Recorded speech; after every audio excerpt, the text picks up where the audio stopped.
Как и в произведении Тургенева «Отцы и дети», столкновение двух поколений вновь стало актуальным, но уже в контексте современной Сирии. Недавний инцидент потряс не только политическую элиту, но и простых граждан. В центре скандала никто иной, как член самой высшей власти в стране. Отец президента Сирии, Ахмеда Аш-Шары, Хусейн Шари, решился на неожиданный шаг. Он открыто раскритиковал экономическую политику своего сына. Эта ситуация вызвала бурю обсуждений в обществе и в социальных сетях. Ставшее вирусным заявление старшего Шария стало настоящим вызовом для семьи, которая представляет собой вершину государственной власти. То, что я слышал о приватизации государственных экономических компаний, это огромная ошибка, писал Хусейн Шари в своем посте, который мгновенно привлек внимание множества людей. Энергичные слова отца, адресованные никому иному, как своему сыну-президенту, сразу стали предметом горячих обсуждений.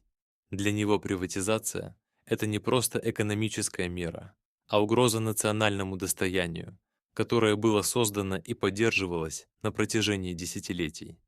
По словам Хусейна Шария, сирийские государственные предприятия не являются экономическими трупами, как их называют некоторые критики, а национальным богатством, созданным трудом многих поколений.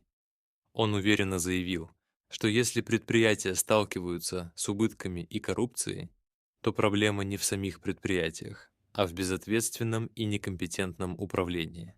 С его точки зрения, необходимо не распродажей, а полным пересмотром и модернизацией этих предприятий.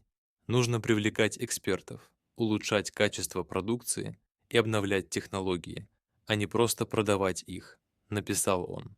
На фоне жесткой критики со стороны отца, президент Сирии Ахмед Аш-Шара не оставил эти слова без внимания. В одном из своих интервью он отметил, что его личное мнение по вопросам экономической политики не является обязательным для исполнения. Президент подчеркнул, что в решение экономических проблем активно вовлечена команда высококвалифицированных специалистов, как из Сирии, так и из-за рубежа. Это не просто его мнение. Разрабатывается масштабная стратегия на 10 лет, которая включает в себя как экстренные меры, так и долгосрочные реформы. По словам президента, сейчас в Сирии необходимо провести серьезную экономическую перестройку. Он признал, что прежняя социалистическая модель управления экономикой привела к множеству негативных последствий, а коррупция, проникшая в самые глубины структуры, нанесла стране непоправимый ущерб. Однако, несмотря на эти проблемы, он уверен, что можно вернуть экономику на путь роста и стабильности, если будет выстроена новая система управления, основанная на современных принципах. Это не только Министерство финансов, заявил он. Это судебная система, налоги, защита прав собственности, безопасность, развитие человеческих ресурсов и образование. Все эти компоненты должны работать в синергии, чтобы обеспечить стабильность и рост. Пост Хусейна Шария вызвал настоящую бурю эмоций в соцсетях. С одной стороны, многие поддержали его точку зрения, согласившись, что приватизация государственных предприятий в таком кризисном положении может привести к еще большим проблемам. С другой стороны, возникли вопросы и насчет самого факта публичных разногласий в семье высшей власти. Почему президент и его отец не могут договориться? Это не просто разногласие двух людей, это конфликт, который поднимает вопросы о будущей политической линии страны. Для сирийцев, привыкших к единому фронту в высших кругах власти, публичная критика отца в адрес сына – это что-то совершенно неожиданное.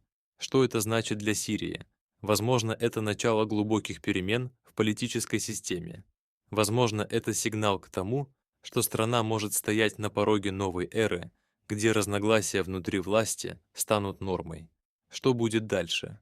Хотя разногласия между отцом и сыном привлекли внимание, они, скорее всего, не окажут негативного влияния на будущее страны.